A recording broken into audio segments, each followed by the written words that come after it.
This video will talk about the formation of urine.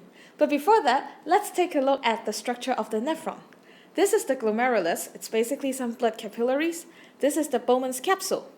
Next, we have the proximal convoluted tubule, the loop of Henle, and also the distal convoluted tubule. Now this is the collecting duct. And this is where urine formed from another nephron comes to the collecting duct. Now on this side, we have blood coming in from the renal artery. This is blood that contains the waste, particularly the urea. Now, blood will continue to go through and pass through the glomerulus.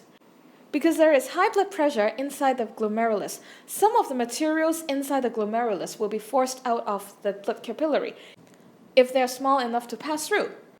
This process is called ultrafiltration, and the liquid that is formed in this process is called glomerular filtrate. However, because there is so many useful substances inside the glomerular filtrate, you don't want to lose it all to the urine. So the next step is particularly important when we will reabsorb some of the useful materials, and this step is called reabsorption. Now, all of the glucose as well as amino acids will be reabsorbed into the blood. This happens in the proximal convoluted tubule by the processes of diffusion as well as active transport. So this happens in the proximal convoluted tubule.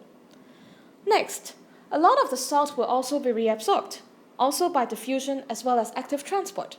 And this happens in all of these structures, namely proximal convoluted tubule, loop of Henle, distal convoluted tubule, as well as the collecting duct. Now finally, water. Water will also be reabsorbed in quite a large amount in the structures that we have talked about just now, because you don't want your body to keep losing too much water to the outside. Finally, urea. You don't want to actively reabsorb urea because after all it's a waste. But then diffusion will still happen whenever there is a concentration difference between inside the tubes and outside. So some of the urea will be reabsorbed. By this time, the blood that is being sent to the renal vein will be cleared of a lot of the urea and have reabsorbed a lot of the useful nutrients. The liquid that is produced will then be passed through the collecting duct into the ureter, ready to be excreted out of the body.